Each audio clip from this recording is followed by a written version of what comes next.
Un cañón de Gauss, también conocido como coil gun, es un tipo de cañón que usa una sucesión de electroimanes para acelerar magnéticamente un proyectil a una gran velocidad. Un cañón de Gauss consiste en una bobina de alambre o solenoide con un proyectil de acero colocado a mediados de la bobina inicial. Una gran corriente es pulsada por la bobina creando un fuerte campo magnético, atrayendo el proyectil al centro de la bobina.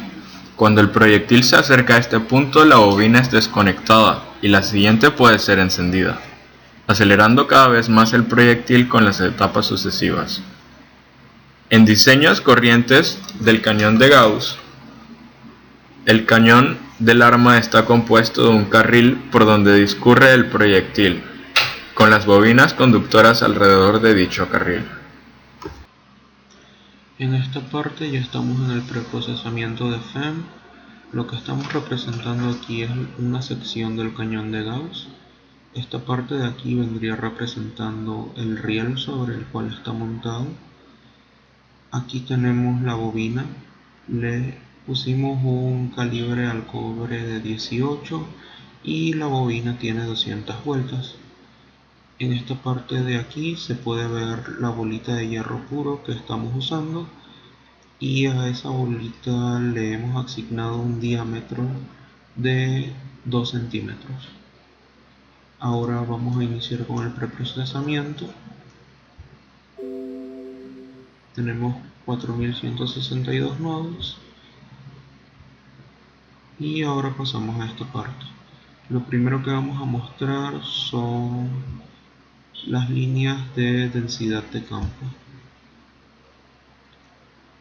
Ahora podemos ver que la densidad de campo, la densidad, el flujo en la bolita se ve representado en esta tabla, y también hemos calculado la fuerza para 5 amperios, que fue lo que pusimos como la primera corriente. Ahora vamos a calcular esa fuerza con Force via Weight Stress Tensor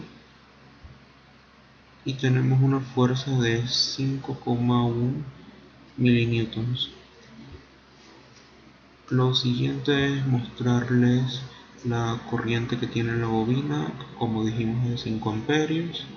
También se muestra el flujo, que es de 0,0048 webers, y también podemos ver la potencia y demás datos en esta parte. A continuación vamos a ir cambiando partes de esto, como la corriente que le asignamos, ya que vamos a mostrar una tabla entre la relación entre la fuerza magnética y la corriente. Bien, como habíamos dicho, vamos a iniciar a cambiar las propiedades del embobinado para ver cómo varía la fuerza. En el video solo vamos a mostrar dos: la inicial, que ya mostramos anteriormente, y esta, que es al variar la corriente a 50 amperios. Nos vamos acá y la cambiamos, solo para observar cómo cambia la fuerza.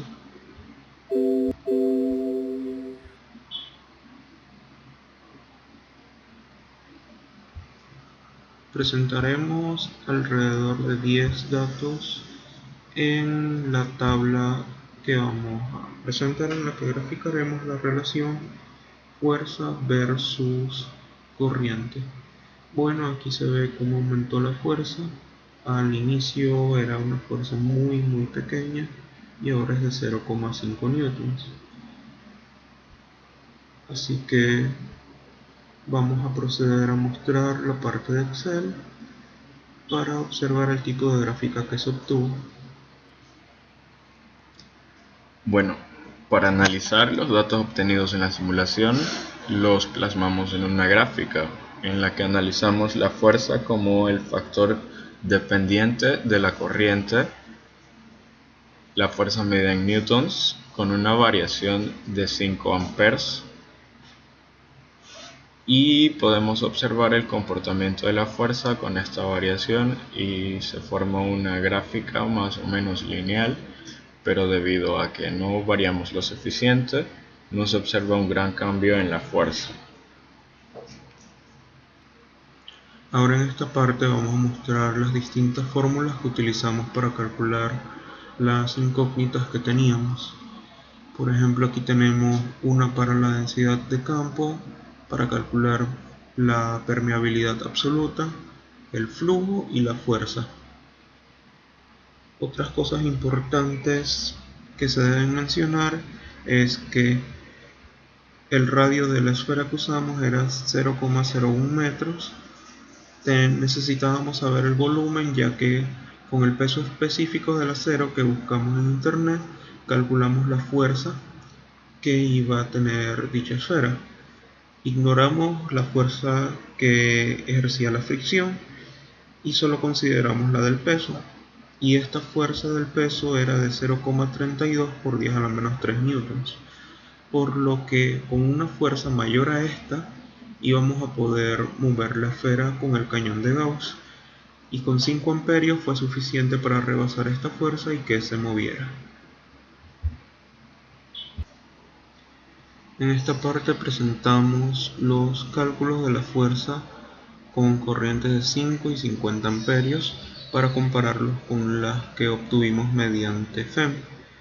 Con una corriente de 50 amperios tuvimos una fuerza de 790.5 milinewtons y con 5 amperios 76,8 milinewtons, que es un poco alejado a lo que obtuvimos en FEM, ya que con 50 amperios habíamos obtenido 511,2 milinewtons y con 5 amperios habíamos obtenido 5,1 milinewtons, pero esto se debe a que para obtener la densidad de campo hemos tenido que seleccionar distintos puntos en la esfera e intentar que fuera siempre en la misma sección para calcular los datos.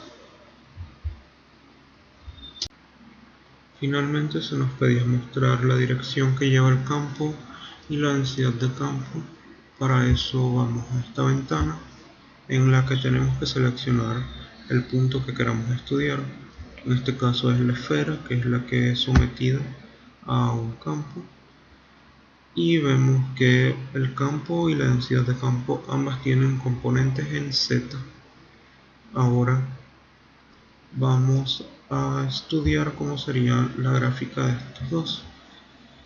Para eso nos vamos a este punto y vamos a plot XY, seleccionamos magnitud y obtenemos esta gráfica que nos muestra cómo la densidad de campo en este caso va aumentando, empieza en más o menos 0,6 y llega hasta 2,4 aproximadamente.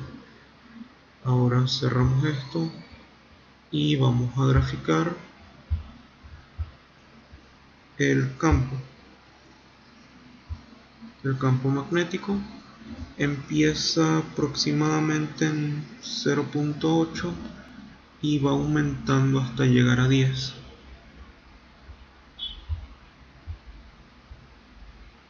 Como se dijo anteriormente, ambos en dirección a Z. Y con eso concluimos esta parte del video.